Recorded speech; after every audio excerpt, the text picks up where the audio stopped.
Good afternoon to all. I'm here with a small discussion topic, that is ECG recording. So ECG recording, in the sense, we all know that it is a first line treatment, investigation, not treatment, it's a first line investigation that is aided for diagnosing different cardiac conditions. So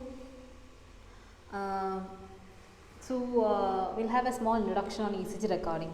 So the ECG recording, that is arresting 12 lead ECG, is an important first line investigation that records the electrical activity of the heart. This investigation can aid the diagnosis, and it is aid in diagnosing and help define appropriate placement that is appropriate patient treatment pathway in the range of cardiac condition, many of which are life threatening and requires immediate action. The challenge is not ensure high quality, consistent recording technique are maintained irrespective of the clinical scenario. ECGs are not performed to appropriate standard can result in incorrect diagnosis and inappropriate. So the evidence indicate that appropriate training leads to we can reduce, that is, if you are giving a proper appropriate training, we can reduce some more the errors while recording ECG. So it is very much important, recommended the person has to be trained and should be skilled properly. So we'll see the significance of ECG. Significance of ECG in the sense, the ECG gives information about the rate and rhythm of the heart, the physical orientation of the heart like axis. It is a diagnostic tool for various heart-like conditions like hypertrophy, ischemia, infraction, arrhythmia, arrhythmic conditions, problems and pacemaker activity. ECG does not provide information about the mechanical activity. Next we will see on the indications of ECG. Why we are taking this ECG? What are the indications? So gold standard for diagnosis of cardiac arrhythmia helps detect electrolyte disturbance like hyper and hypokalemia, allows for the detection of conduction abnormality, screening tool for ischemic heart disease and drug stress test, helpful with non-cardiac diseases like pulmonary embolism or hypothermia. That is, an ABG is a diagnostic tool, not a treatment. No one is ever cured by an ECG. Always remember that ECG means it is an investigation tool, not a treatment. Next we will see on the different principles of ECG. That is, what the principle has to be followed in ECG. So principles in the sense, explain the indications and the procedure for the patient, ask the patient to take off any metals he or she wears, expose a wounded site, clean skin and shaving if necessary, clean the electrodes in the correct position, instruct the patient to remain still, that is, should not talk during the test, and relax their shoulders and legs while recording take place, that is at least for 1 minute. The first foremost thing is patient experience, privacy and dignity. As I told, we have to aware about the patient about what the test we are going to do, and we have to give a small awareness about the procedure so that they will get relaxed, and give proper privacy and proper dignity to the patient. Like, we have to at least hear the words of the patient so that they will be relaxed and they will cooperate with us for doing the procedure. Next is patient identification, the important thing that we always learn in the PUC also, patient identification. So patient identification in the sense, the thing always come in mind is properly identify the patient, that is through the BRIS ID band, or we have to talk with the patient. If the patient is not able to confirm their details, ask with the caretaker. So it is very much important. For example, if something happened, like some of the machine may retain some of the information in the machines. So in such cases, what we do is, if we are taking the next patient, the thing happened is, before which the patient you have taken, the same information will be typed in the next patient's ECG. So always check the patient identification, is very much important. Next is communication informed consent, that is, as a patient should be given clear, precise information in the format that consistent with their needs, and the level of understanding information can be in the form of booklet information or combination of both. It should be given in form of booklet or in like information orally we have to explain to them, and take their informed consent, that is, inform and take their consent. Next is chapter 1. Chapter 1 in the sense, the simple thing is always a person must be stand along with the patient, that is, in accordance with the good clinical practice, the patient undergoing examination must, that is, examination that have the potential to be embarrassing or distressing, should have the option of having a chapter present. The chapter 1 should usually be health professional and must be knowledgeable of standard pieces of recording 12 lead ECG. Patient may also request a relative to be present. If the practitioner or the patient declines an examination without a chaperone present, or if either is uncomfortable with the choice of chaperperson, an offer may be made to defer the examination to later due to some suitable chapter 1 would be available. If they delay, would be adversely affect the patient. That is, always think that the patient is cool and quiet, no problem. Otherwise, you have to keep one caretaker, late or qualified health professional must be stand along with the patient. In serious condition, it is very much mandatory that don't wait for others, you have to take the ECG. But in some certain situation, like patient will be fully stressed and frustrated, fully worried by seeing this ECG and all. Such condition, we can keep one practitioner, that is expert persons or even caretaker along with them. Next is level of untrust. Level of untrust in the sense practitioners should respect the cultural sensitivities of the patient and minimize embarrassment. Patient may feel uncomfortable being touched on their upper toes. Practitioners must act in a sympathetic, caring and compassionate manner. The practitioner should make effort to ensure the patient is comfortable and relaxed to minimize artifact on ECG recording. Next is patient preparation. That is, in fact, it is recognized that 12 lead ECGs are performed in varieties of context, environment and different states in emergency situations also we are doing. So very much important, some of the thing has to be considered, that is we have to prepare the patient for such situations. So first is patient position. That is, we all know that many patients are uncomfortable lying flat. So for consistency and practicability, a semi-recumbent position of approximately 45 degrees recommended. Any significant variation from the position should be documented on the ECG recording.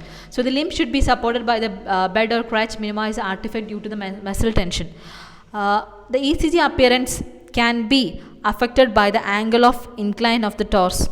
So angle of incline of the torso at the time of recording. An ECG recorded from a patient as a simple supine position may vary. So significantly from one recorded with the patient in an upright position or inclined at 60 degrees. So there is no such mandatory there to maintain a such position. If the patient is able to have a such position, we can have we can have proper positioning. Like if the patient is able to lie in a flat position, okay, we'll make them flat. According to situation, we can make up positions. But some patient cannot relax fully because of painful condition like arthritis or Parkinson disease or tremors. So these patients should be made as comfortable as possible, and the ECG trace annotated with appropriate explanation if it is sub-optional quality. Before recording, the ECG checks should be made to ensure the patient's limb are still and appear relaxed. If the patient has clenched the fists or shift arm or in nothing his or her finger, it will not be possible to obtain high quality of ECG. So always advise the patient to have a proper position, like don't shake your legs and arms, even keep your fingers everything in a flat position. Next is skin preparation. Like skin preparation is often required to help produce an artifact-free ECG. Care must be taken with patients who have sensitive or broken skin. There are various ways to minimize the skin to electrode impedance, or for example, the skin may be required cleansing. There are varieties of methods, including washing with mild soap and cleaning. Chest hairs must need to be removed using adequate contact with ensure that adequate contact with the skin. So always take consent while doing all these things. Next is electrode placement. So we all know, right, electrode, according to AHA recommendation, we are going electrode. So the color coding is different in different institutions, like different machines have different things. So always we'll check the position, that is the right way. So if any of the electrodes are to be sighted in non-standard position, the recording must be labeled with the information to avoid misinterpretation of altered ECG wave. So we'll see on right forearm, that is RA. We have 4 limb leads and 6 chest leads. We all know, right? So RA in the sense right arm, right forearm on wrist. LA means left forearm or the wrist. LL means left lower leg proximal to angle. RL means right lower leg proximal to the angle. V1, V2, V3, V4, V5 and V6. V1 in the sense the fourth intercostal space at the right sternal edge. V2 fourth intercostal space at the left sternal edge. And V3 is a mid-axillary between V2 and V4, and V4 in the sense it is fifth intercostal space in the mid-clavicular line. So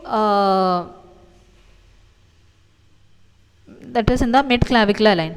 Next is V5. V5 in the sense it is left anterior axillary line at the same horizontal level of V4. Okay.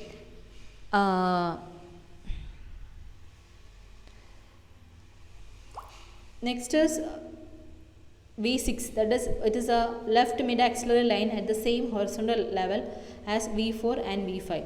Next we'll see on the what are the techniques for locating chest electrode, or how we'll locate it. To locate the angle of Lewis, a finger should be run down the sternum from the top until the bony horizontal ridge is met. Sliding the finger down and to slide will locate the second intercostal space. In the fourth space, the finger should be slide toward the sternum until the edge is felt. This is where the center of V1 electrode should be placed. This procedure should be repeated on the left side to correctly position the V2 electrode.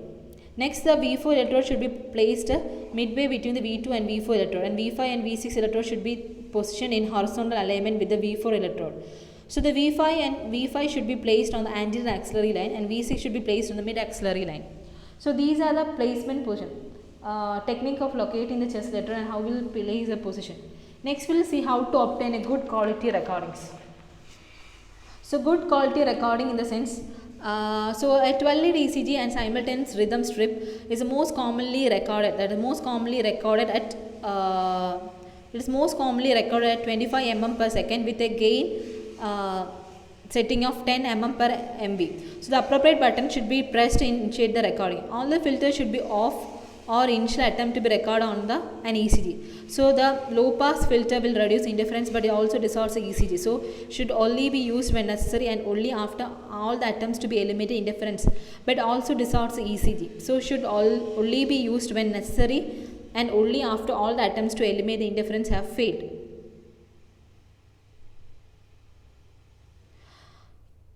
Use of all filters should be clearly identified on the final ECG. Any features of ECG might indicate the need for urgent medical attention should be brought to the attention of appropriate staff. The recording should be assessed to ensure that all the waves are clearly visible. The isoelectrical line should be stable, not wandering and free interference. Next we'll see some, that is equipments and clinical room specification. Like the room and equipment should be clean and orderly with all the wastes from the previous investigation disposed in the line with the local policy and guidance.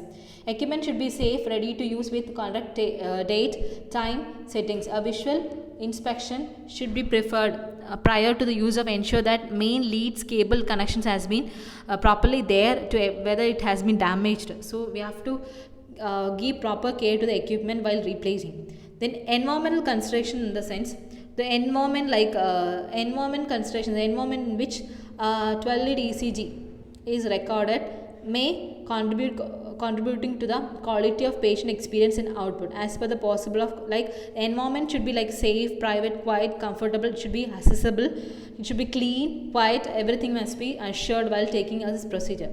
Next is infection control. Infection control in the sense, different hospital having different policy. You have to follow according to the policy and protocols of the hospital. Like hands should be washed with soap and water or cleansed with alcohol gel as per the local policy before and after any contact with the patient. It may be reassuring and patient this will be done. For patient requiring high level of infection control prevention precautions, person protective equipment such as gown, gloves must be worn in accordance with the policies. Next is documentation. The last and final thing is documentation, processing and storage and conference. That is ECG should be correctly labeled with the patient's identification, relevant clinical data and variations with the normal ECG recordings.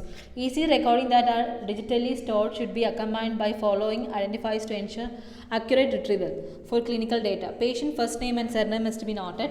Patient's date of birth, required identifying number of availables and the name and position of the reference, identify of the persons making the recordings, date and time. All the information should be recorded. Pretending the patient should be treated in a confidential manner in accordance with the local policies and national guidelines on the data protection. So all these things has to be followed while having a proper ECG recordings. So these are the simple topic on ECG recording. Already we have dealt many things on ECG, like what are the different changes are occurring in different cardiac conditions, as we all already we have dealt, and we have seen all the basics about ECG. Now it is how to record ECG and where we are placing the leads and how to get a correct quality ECG. These are things that is led in this session. So that is about ECG recording. So you have seen about ECG recordings. ECG recordings, a small introduction on ECG recordings and significance, indications, principles, patient privacy, patient identifications, concern chapter 1 level of undress, patient preparation, patient position, electrolyte placement, techniques of getting placing the electrodes, obtaining good quality recordings, and finally something like equipment replacement, ethical means environmental consideration, infection control, and confidentiality documentations. Thank you.